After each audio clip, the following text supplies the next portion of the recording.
What's up? Hey folks, Jerry here. Welcome to the Pioneers of Insight podcast, a show that explores the wipeouts, crackups, and recoveries of inspiring and influential people.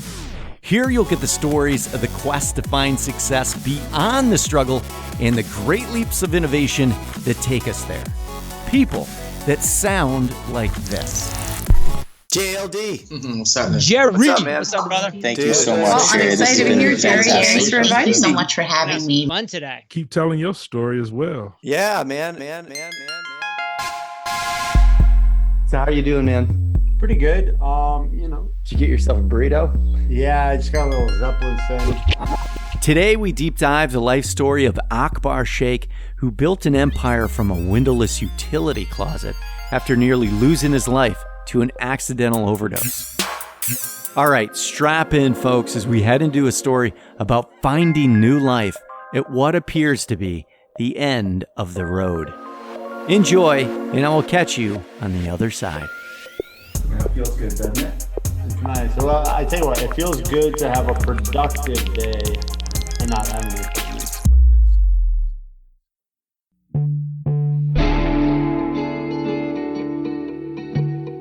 Akbar Sheikh, welcome to the Pioneers of Insight. So happy you could join me today. That's my pleasure. Thanks for having me, man.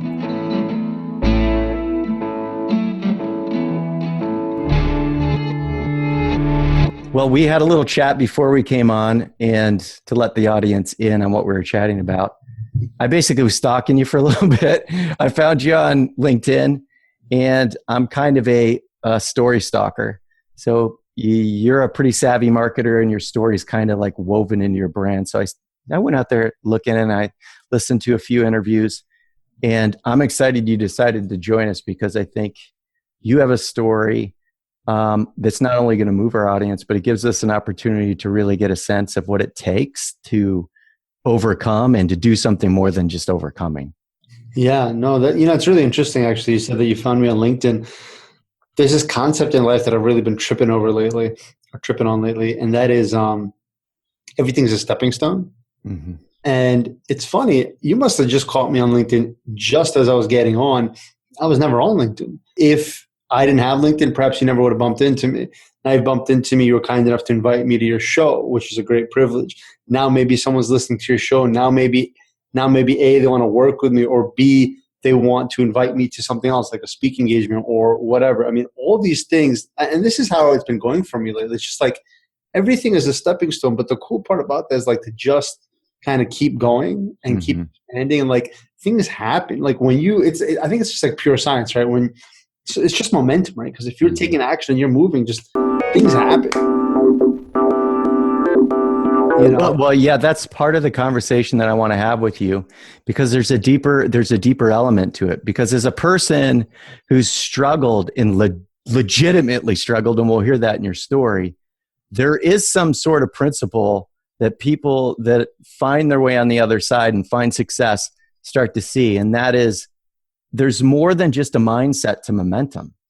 And you're talking about it. There's connections that start to unfold, and just opportunities to expand just start showing up with the mindset and energy that you have. And you're starting to talk to it already. I want to ask you the question of like how you see what you do every day, because business is one part of our identity. But what's more important to me is how a person sees who they are and what they do each and every day.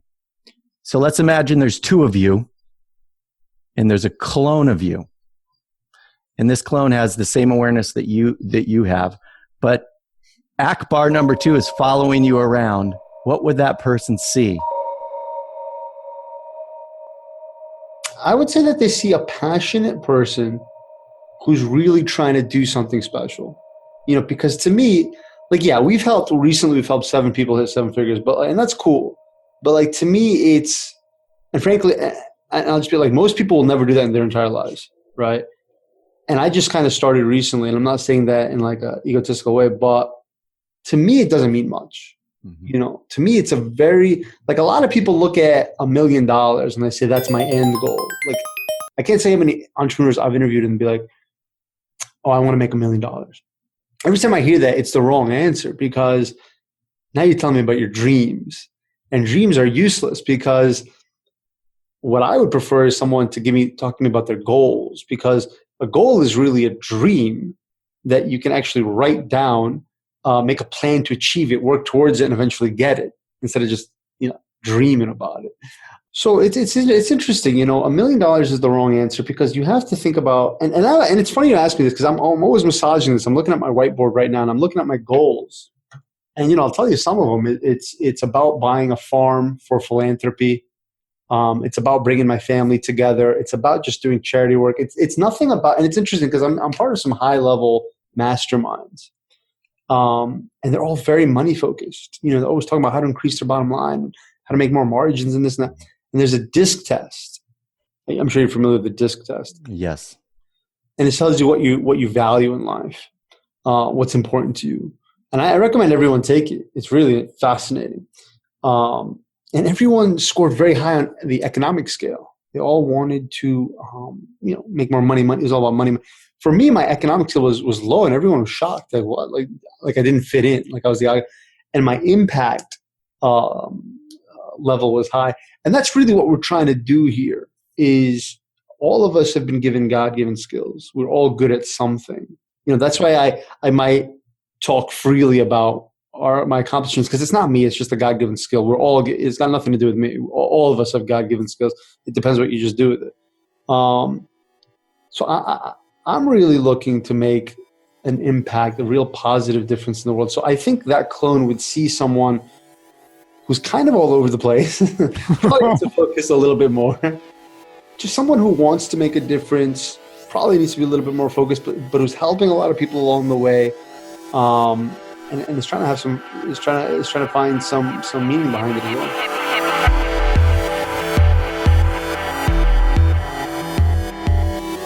First off, I asked you how you see yourself showing up in the world, and there is a part of you that has to struggle to go to the I. You speak from the we a lot. You talked about your company a lot, and so I'm tracking your superpowers. One superpower you hear showing up already is you're not just thinking about you. You're a person that's thinking about the growth of the people around you. That's one thing that I hear. The second is you're a person that had a dream because you're behind the helm of this business. However, you're a person that achieves by having a clear sense of direction and how to get there. So goals is a big part of your life. Goals is a part of your vision as you move forward, and it continues to be. And it's also part of your connections. You're making connections with powerful people in your life, and a lot of that is around that aspect of you that needs that for you to move forward. So let's say that I gave your mom a call. I dialed her up right now. What would she say you do every day? I have no idea. I get that one a lot. Yeah, that's funny. No, she doesn't know. It's funny because we have a little bit of an audience, a little bit of an influence, and semi-popular in some small circles online. And my mom started getting calls from like my aunts and stuff, who I have no idea how they bumped on me online. I'm not, friends with them or anything like that. Not for any reason, but they're like, "Why didn't you tell us your son's doing these cool things?" And my mom's like, "What are you talking about? What is he doing?" So no, honestly, she doesn't really understand. Well, let's just say she doesn't understand. What would she say? What do you think she would say? I think she would say that he tries to help people. He tries to help businesses grow. See why I asked that question? Because it cuts right to the heart of what's going on. Huh. And that's what I started to hear already. One of the superpowers that you have at the heart of your enterprise, you got this big enterprise, but really it's about helping people. One of the things that I'm hearing already is there's two things going on with Akbar. Akbar's got this powerful sense of direction and a dream, but he's also an executor. He's able to execute on his life goals. However, you weren't always the guy that was helping entrepreneurs making 7 figures. There was a guy, a version of Akbar, that had to overcome some pretty big challenges to get the insights to be the person that you are now. So where was that point in your life where the fire was burning so hot, maybe things were so difficult and the struggle was so great, you got some clarity on where you wanted to go. What was going on in your life? Who was in your life? And where were you at? You know, it's funny. I pick on, in a friendly manner, kind of the more younger millennials. And I say, you know, one of my biggest problems with them is that they haven't paid their dues. They never got their butts kicked. You know, we got our butt kicked for a very long time.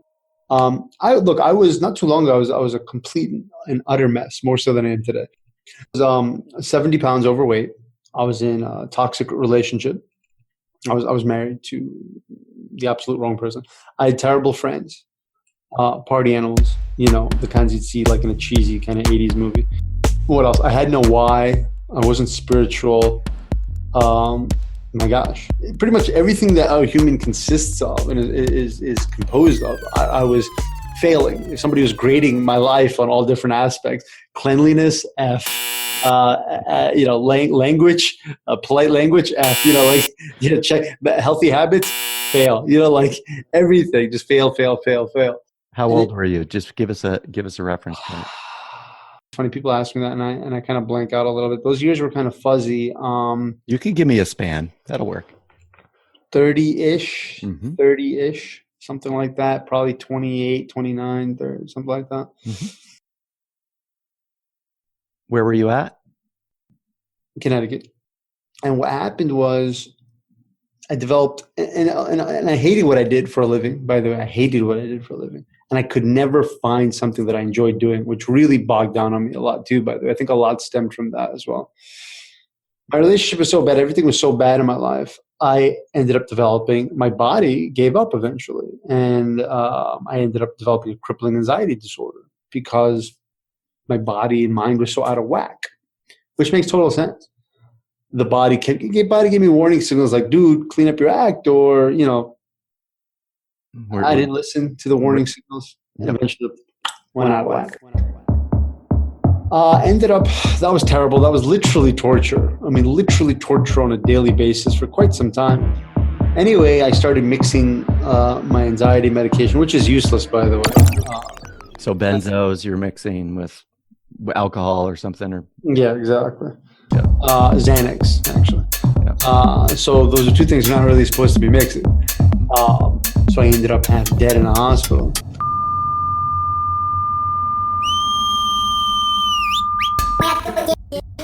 Yeah, I can just remember the evening, and we went. I was at, you know, in these, you know, terrible areas, in urban areas, rundown areas with my friends, hanging out at stupid places. Had my Red Bull out and my Camel cigarettes, and you know, we go out that night, we go drinking, we go partying.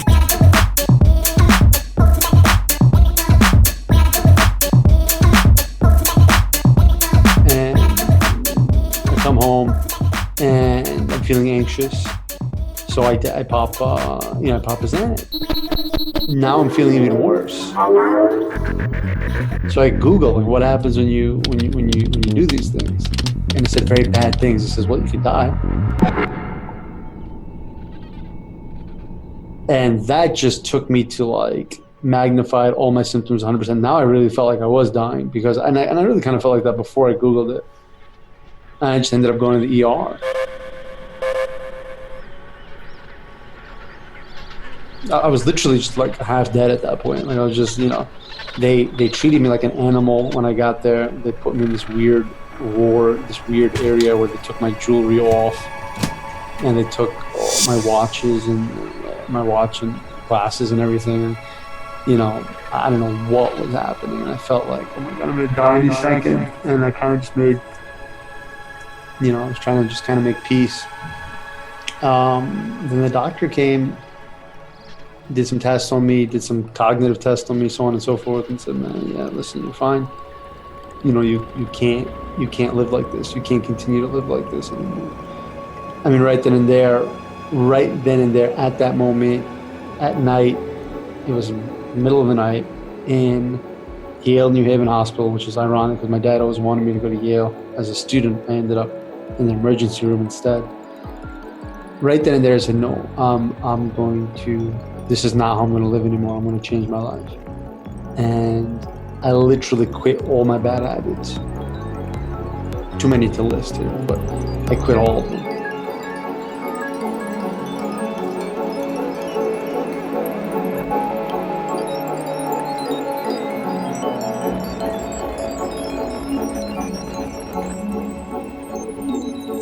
So there you are.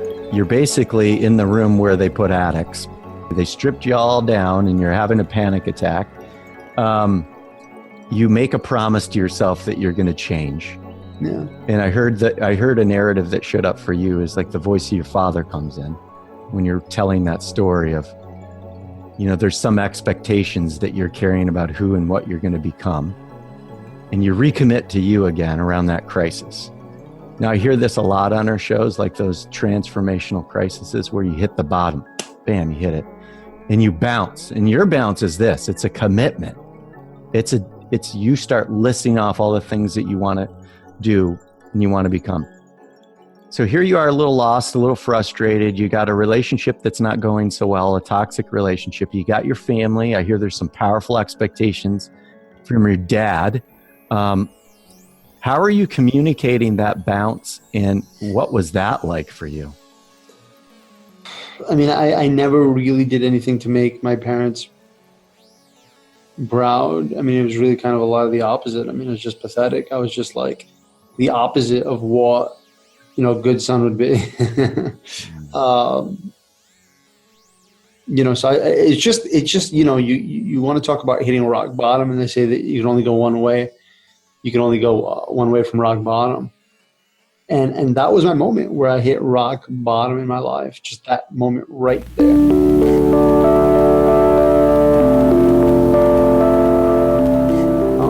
And I'm blessed and humble and very happy to say, because a lot of people can't say this, but, you know, I took advantage of that.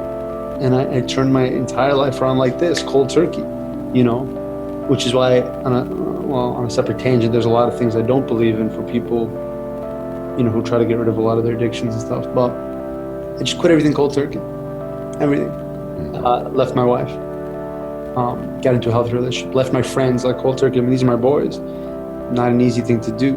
You know, they still kind of hold a grudge against me, actually. So did you have to do like cutoffs, just like cut them off clean?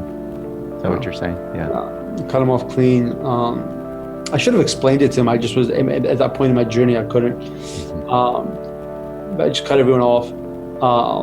I mean, not everyone off. I cut my best friends off.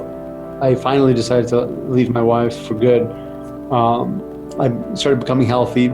I started becoming spiritual. I started eating clean, started doing yoga, started praying. And life just very quickly, you know, became a lot better. Were you able to communicate with your parents around the change, or were they just watching from a distance as maybe you needed some space? No, I was living with them.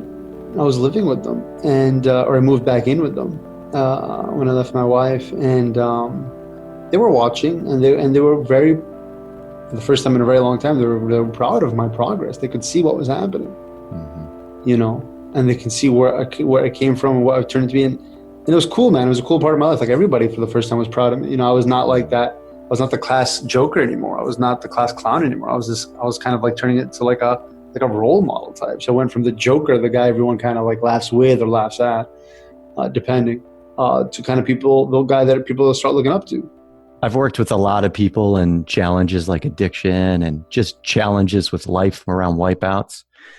And for a man at almost 30 years of age to be devoted and committed enough and humble enough to go back into the home of their parents after a wipeout like that, this shows incredible resilience, to be able to do that without going backwards. So you hit bottom after a hospital moment. It's around indulging, we'll call it that. But it sounds like your life had reached a critical point where it's not just about what you're reaching out to consume.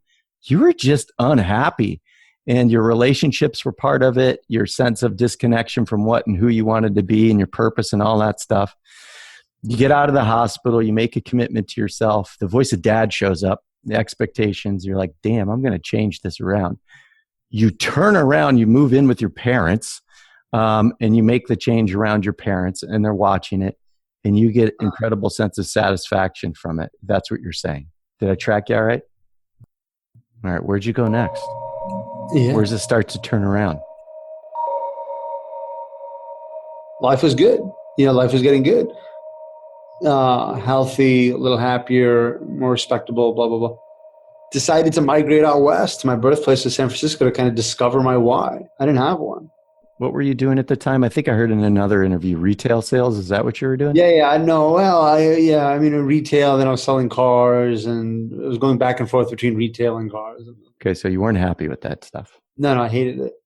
For so many years, I hated what I did. Basically, my whole adult life. Actually, my whole life, I hated everything I did, even since I was a kid doing retail. And that was a lifelong struggle, to find something. So I finally migrated out west, had no money, so I ended up living in an electrical closet in the back of an office building. All right, we got to slow this part down because this is another part of Akbar's superpower. How in the hell do you go from a wipeout like that to gathering the courage to follow an impulse to go to the West Coast and then say, live in a fucking closet? Like what? How do you do that? Well, I couldn't have done it by myself. I went with my brother. Okay. Who was also, oddly enough, you can't even write this stuff, but oddly enough, he was going through the same sort of stuff I was going through. As far as hating what he did and being in terrible relationships and being overweight and blah, blah, blah, blah, blah, having some mental disorders, I suppose, and some mental health issues. Yeah. Yeah. Some emotional issues. Yeah, exactly. So we went to the West Coast to try to we had an idea to open a mattress store.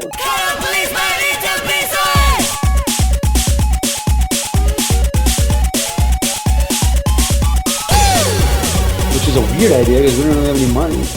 So the Banditos moved to the West Coast and you're relying on your brother for support. And you're like, we're going to start a mattress company. So here's another aspect of Akbar's superpower that we got to tease out. There's an innovator in you and you're exercising it. Meaning you have the talent, maybe your brother has this too, to go, we don't have shit, but we can do this. Right. Not everybody can do that. So we need to track that. Like that's already happening. I think an entrepreneur's job is to create something out of nothing. Uh-huh. So people not to give a cheesy one-liner, but I honestly feel that people who can't make money without money will not be able to make money with money. Mm-hmm. You know what I mean? So money has never stopped me from anything. I've never been, oh man, I see these people, if I had the money, mm-hmm. I would do this. Oh man, if only I had the money. Nonsense. Excuses. You're just giving yourself excuses. What would you call that? You look at your brother, you're destitute, you're broke, and you're looking at a closet and you're thinking about opening a mattress company. Like, what would you name that? How would you name that quality? What is it? Ambitious. Ambitious? Okay. We'll call it ambitious. Or insanity. How about that? Well, that's a good word because I think this is an important quality for a lot of innovators and entrepreneurs. You got to be willing to take risks with your imagination. And you did that. And maybe that's part of, we were talking about earlier before the interview, things are just coming to you now, but you had to pull this thread and it started with these beginnings. Like when you didn't have shit, you're inventing stuff out of thin air. That's imagination. You're taking risks that other people don't take just in your thinking. Yeah. It was, yeah, there's this phrase in a different language, in an old Indian language. It says Can you say it in Indian? Yeah, it says the phrase is like "deki jayengi," mm-hmm. and "deki jayengi" translates. And by the way, I only speak English. I know a few words of a few other languages, but it translates to. We'll take it as it comes. We'll figure it out. Well, "deki jayengi," we'll figure it out. We'll see how it goes. So yeah, it was a big kind of deki jangi kind of attitude. Let me interpret that from my listening ears. You have to be willing to let go of the shit that's outside of your control and still be inventive while everything might not look right. Does that sound right? Yeah. Like I was saying at the beginning about the whole LinkedIn thing, man. It's, everything's a stepping stone to something. As long as you keep moving forward. You know what I mean?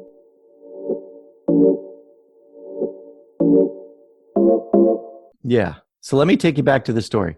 So you and your brother, West Coast, take this huge risk. We're starting a mattress company. You're living in a closet. Take us right from there. Like, what are you doing every day? What's the closet about? And where do you guys see yourself going? And how are you getting there? We were lucky, man. We were looking at offices in some like random office building in the middle of nowhere in the Bay Area. And we're looking at offices. I have no idea why. We can't afford it, really. And anyway, at the end of the tour, there's like this dark corner, and I kind of say, hey, like, what's that? You know, what's that? So that, she's looking at me like a weirdo. Like, why are you asking? She said, that's the electrical closet. And I said, can I see it? And I don't even know why I asked. But I said, can I see it? And she's looking at me real like nervous now. Like, why do you want to see my electrical closet? And she shows us, and it's an electrical closet. No windows, no hot water, no bathroom, nothing. And we just told her the story. We said, hey, listen, this is the situation. We don't really. She lucky for us, she was an old West Coast hippie, and she felt for us. She rented us the room for $75 a month, utilities included, and we lived there. You know, we had hundreds of dollars. You know, to both of us combined, we had like hundreds of dollars together, right? Something like that. We did take an office, which was nothing. I mean, again, it's some back room office, a few $100s a month. And we got some samples from some mattress vendors that you don't pay up front, you pay in 30 days. And we got a couple of mattresses, and we started selling them from this back office building. We would kind of just put up free ads on Craigslist. You know, so talk about extraordinarily low startup cost. I mean, it literally cost us, I don't know, hundreds of dollars to start this business. You know, and we would sell one here, one there. Anyway, I lost it. Funnily enough, I lost interest very quickly. I was like, dude, this is stupid. Why is that? What's going on in your head? There's a lot of things going on. Honestly, I, at that point, was pretty ambitious. My brother was still going through his emotional issues. Let's make this real. So, because this is about vulnerability on the show, and you got it. You totally have it. So when you're talking about your brother has emotional issues, does that mean you're waking up every day and your brother's like angry all the time? Yeah, no. Or does it mean sad, or what does it mean? What happened was he wouldn't wake up until like 1, 2 o'clock, if I'm lucky, 1, 2, 3 o'clock in the afternoon. I'm up in the morning, I don't know, 8-ish or whatever, ready to rock and roll, ready to take over the world. Right. And it was so frustrating because I didn't want to do it by myself. I actually never really wanted to do any business by myself. I actually don't like being alone. Well, it's interesting. At that point, I didn't like being alone. Now I do, by the way. Yeah. But I never liked being alone. I would even leave the bathroom door open. I never liked being alone. Now it's the opposite. But I think it's because of all the pain I've gotten from trying to be in partnerships and stuff. Well, I'm hearing this. This is another aspect of your superpower we got to bring out. Here you are, you're living in basically a closet. You have a shitty office, and you're basically using free marketing through Craigslist, but you're already operating like you have the enterprise. Your brother on the other end is like maybe more invested in his reality, which is like shitty, and his way of dealing with it is a different way. He's managing his emotions by checking out. Yours is going, I'm going to drive harder and faster. So we're learning more about your superpower. Wow. I never thought about that. That's how he was dealing with his emotions by checking out. Yeah, because he always wanted to be a millionaire by the time he was like 21. Yeah. Right. And he had big plans, and he worked really hard, and it fell on his face. Nothing became of it. He was in retail as well. Mm-hmm. Nothing became of it. Tried to build big businesses, failed completely. That crushed him for so many years. Mm-hmm. You know. Is he around the same age when you were out there? He's 2 years younger than me. Okay. So by that time, I actually started getting involved. I was lightly involved in network marketing, internet marketing, lightly involved at that point because I was just trying to make a little bit of money. Mm-hmm. In that homeless state, I discovered the real way to build a brand on the internet. And I remember seeing it. I was just like, wow, this is incredible. I know why that button is red, and I know why that person's smiling, and I know why it's saying free today only. I don't know why, but I was searching for my why on Craigslist. I guess I didn't have too many other. Well, now you know why, but not then, right? Yeah. Bump into this like internet marketing opportunity. Open the window, and it was just like a light emitted from the $100 laptop I had. You know, and it's just like, dude, I see everything clearly. I feel like Neo from the Matrix. I'm just like, I see things. I see. Dude, this is brilliant. I think I saw the psychology of sales behind it. You know, and I'm just like, dude, this is brilliant.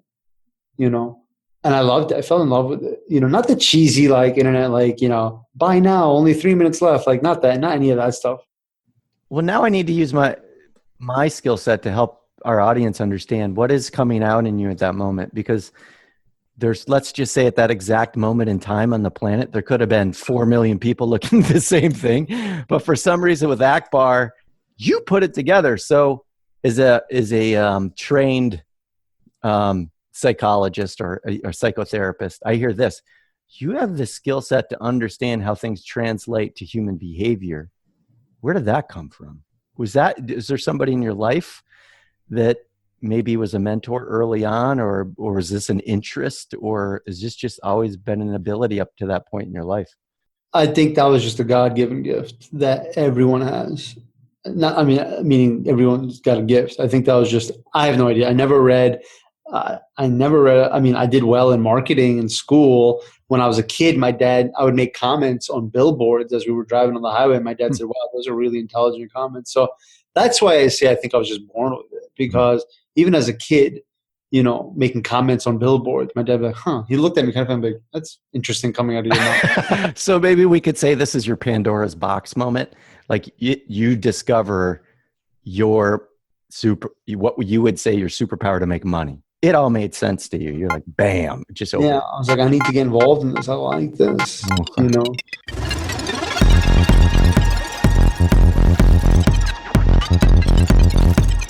So then, you know, we got involved. I didn't have any money to get involved. It was a couple of $1,000s to get involved. I didn't have the money. I had one possession to my name, which was my car, old beat up car, peanut butter interior, banana exterior. And the car have a name? No. It was actually a beautiful, it was very, very cheap. I don't know why these cars have no value, but it was a beautiful classic 1988 Mercedes. Dude, you said you were totally broke. You're driving around a Mercedes. No. Listen, though, it was worthless.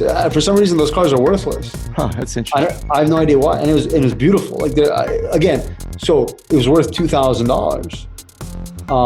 So I sold the car, which was nuts because it was my only real possession. What is your brother saying to you at this point? He's probably sleeping when I did it. All right. You know, so I sold my last possession, which I guess I kind of burnt all my bridges, burnt all the ships. And I gave him the money. I said, all right, let's try this out. And I went in with the mentality, and I saw these people. And actually, here's what happened. What happened? I start the program. So I'm on the phone every day trying to make sales. You know, with this internet program, it was like a digital franchise. You know, selling digital educational products, right?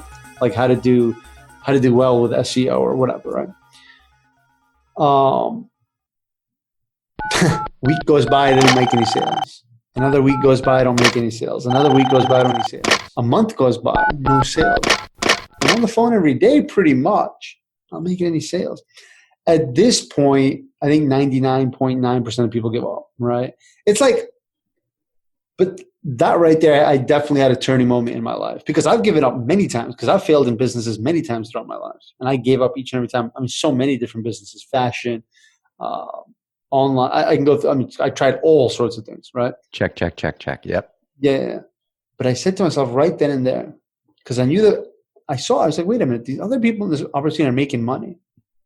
And I looked at them and I talked to them and I'm like, dude, they're just weirdos and dummies just like me. Okay. And I said right then and there, I said, you know what? I could do two things right now. I can blame the system, say scam doesn't work. Or I can look in the mirror and say, dude, I'm not doing it right. And that's what I did. I said, you know, I'm on the phone every day. Why am I not closing sales? So I tweaked my approach. I tweaked my script. I started having more of a servitude attitude. Mm-hmm. I was trying to say what's in it for them, Mm-hmm. as opposed to just talking about the system so much. Right away, my first sale, I'll never forget it, $500. Feel good? What did it feel like? It's an interesting question. Some people might think I'm jumping up and down. Not at all. Mm-hmm. Not at all. I felt like, yeah, this is what's supposed to happen. Like, Mm-hmm. like destiny. Like, yes, this is correct. This is how the domino's supposed to fall. And then $500 a month, $1,000 a month, $2,000, $5,000, $10,000, $20,000, $30,000, $40,000, $50,000, $100,000, on and on. It came from that moment where I decided, you know what? I am going to make this happen. I am not going to give up. I'm going to make this happen, or I'm going to die trying.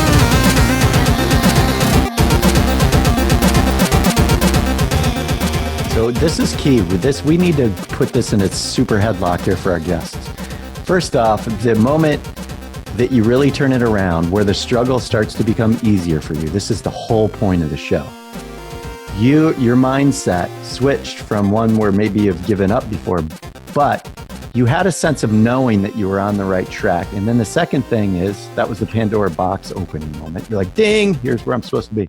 Second one is, you had humility. Meaning, before, you might have said, well, F this. This isn't working out, and everybody's an idiot who's involved in it.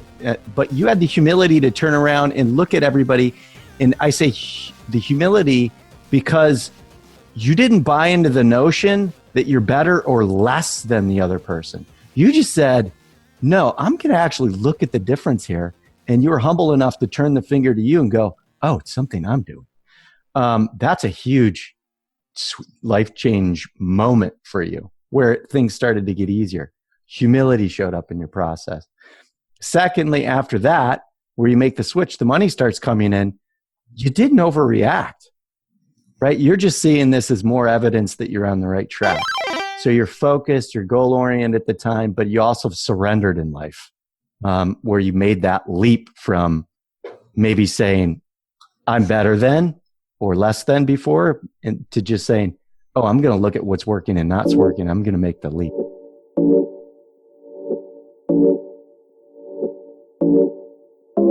I never thought about it that way, but yeah, sounds interesting. I mean, I have to kind of, that's heavy, but It's yeah, that's what I do. All right. So we made it to the shift moment where things start to become easier for you, but you're still in a closet and you're still making like $500 increments. Let's fast forward in your life to where you're in the flow. What does the flow look like? What's going on? And what are the benchmarks for you where you're like, I'm really connected to who I am and what I want to be doing. And here's what's going on.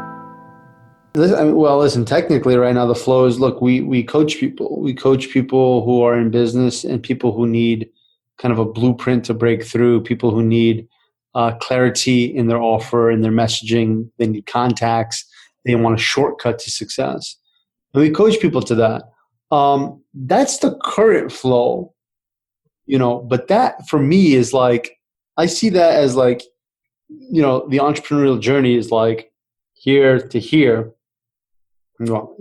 and here's, where I was homeless. And then a lot of people think when you get to $1 million, you're here. But to me, it's just like, dink. I just like, so far wherever I'm at, I literally just went dink. Do you know what I mean? And I feel like I have a long ways to go to really get into the flow, or at least my definition of what the flow would be. But currently, yeah, that's what I'm doing successfully. But I think, always trying to evolve, never really fully satisfied, or I do have rare moments of satisfaction, but always kind of striving for more, to get to what my definition of flow would be. And I think that would be, although frankly, financially we do very well, but I think it would be a lot more financially abundant. Reason being only because honestly, we want to make a very big, the definition of philanthropy is to increase the quality of mankind. And we want to make a significant impact, So I think more so when I get to that level, will I be consider that, yes, I'm in a flow. I am in more. I'm doing something cool. Right now, I'm pretty hard on myself. You know, we're doing a lot of great things. We're helping a lot of people, and that's cool. But it's nowhere near where I'd like to be. Mm-hmm. So I hear this. Now that you've made it across that divide, you're in a successful system, but there's still a part of you that's wants to make more of an impact. So that's the part of you that's maybe the Akbar that we heard about earlier, that when I asked you how you show up, you started talking about growth oriented.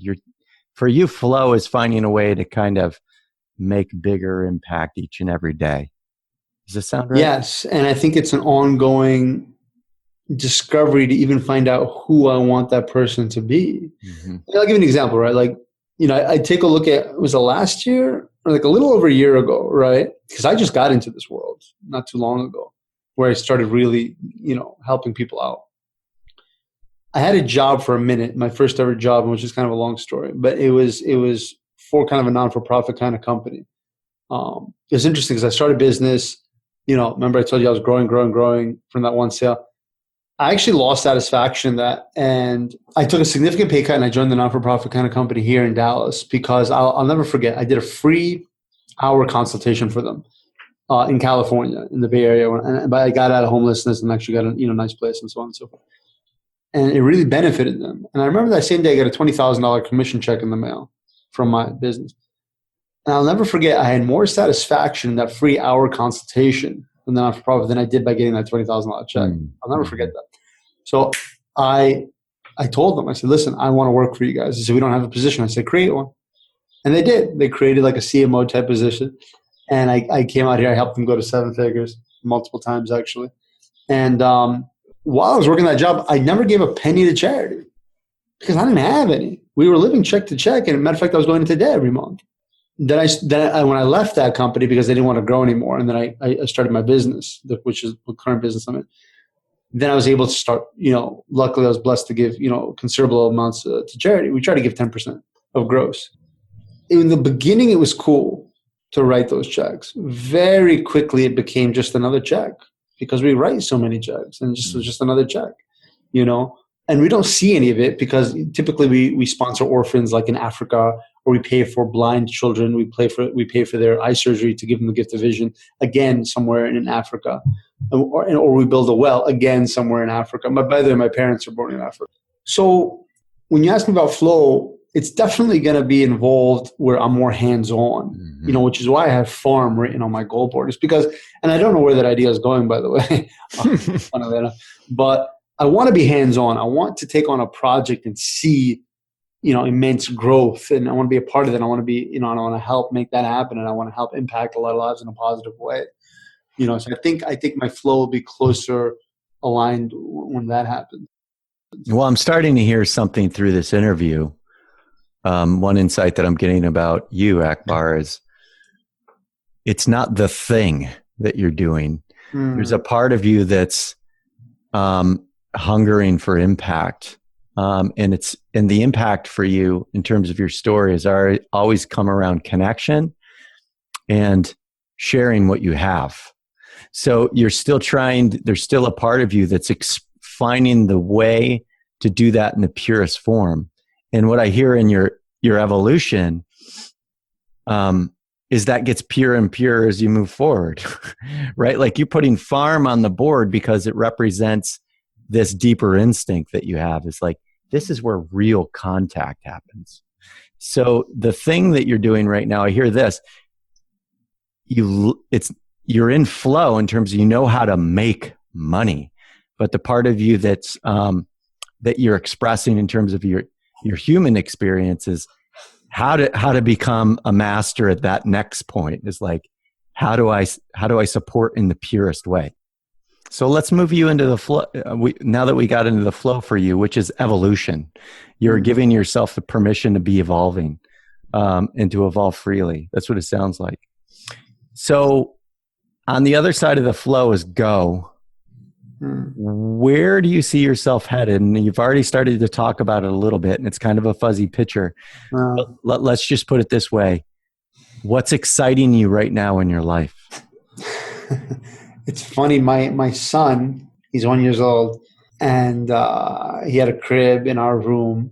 And it was interesting because we would just have to kind of crawl into bed at night, and very quietly and not say a word, because if we did, he's very sensitive. He wakes up. Mm-hmm. So we'd literally have to close the light, crawl into bed, barely say goodnight to each other. I'm talking about my wife and I. And we would just, go to bed. The other day I insisted, because we've been talking about this forever. I'm like, dude, we just have to take action and do it right now. And in the middle of dinner, I just said, no, we're going to move his crib right now. And we moved it into my daughter's room, who was 2. It's been the craziest thing. It's like we've gotten a part of our lives back. Like we go to bed now, the lights are on, we're reading, we're talking, right, we'll watch something, on the computer or whatever. And it's like, this is cool. And it was nice to have a little bit of space and read things that I enjoy reading, whether it's spiritual books, or I just bought, I forget the name. I think it's called This Is America by Sam Walton. It's the Walmart story. Mm-hmm. I started reading that. I'm enjoying that.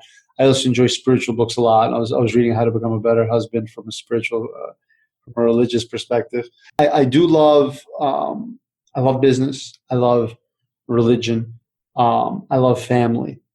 So these are the things that are exciting me now, is bringing the family together, living a little bit more of a balanced life. So yeah, man, something's always happening, right? So let's imagine it's 30 years from now. Oh God.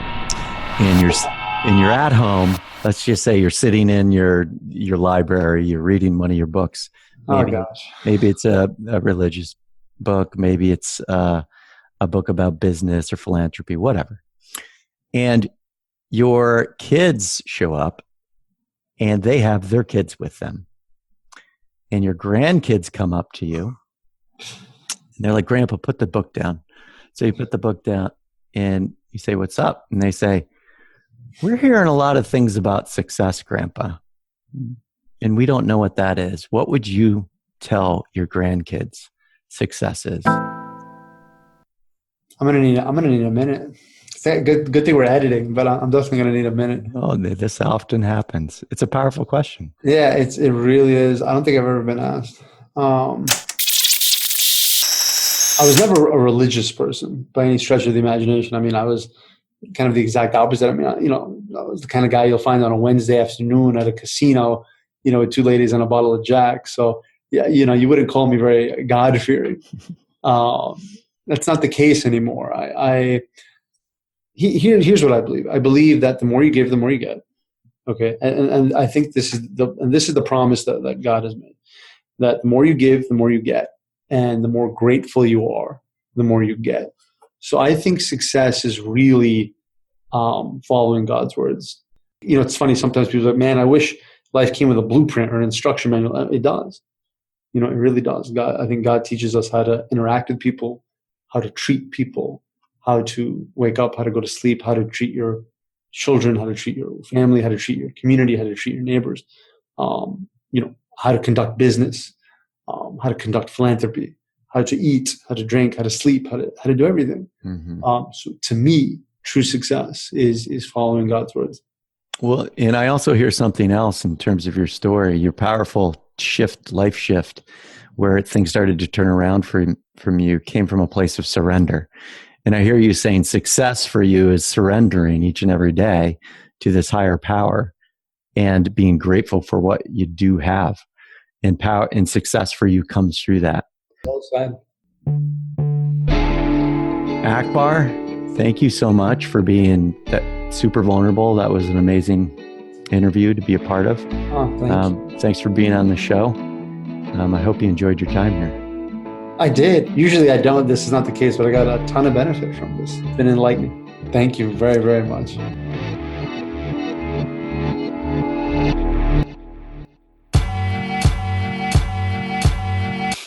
All right, folks, that's a wrap. If you enjoyed the episode, please leave a review on whatever platform you're listening to. This just helps put it in the hands of the people likely to get something out of it. If you'd like to dig a little deeper and see what we got cooking here at TOOWi Media, you can visit our website at TOOWimedia.com. Wishing you grace to fill your sails today. Stay great in the meantime, and I'll see you on the next Pioneers of Insight.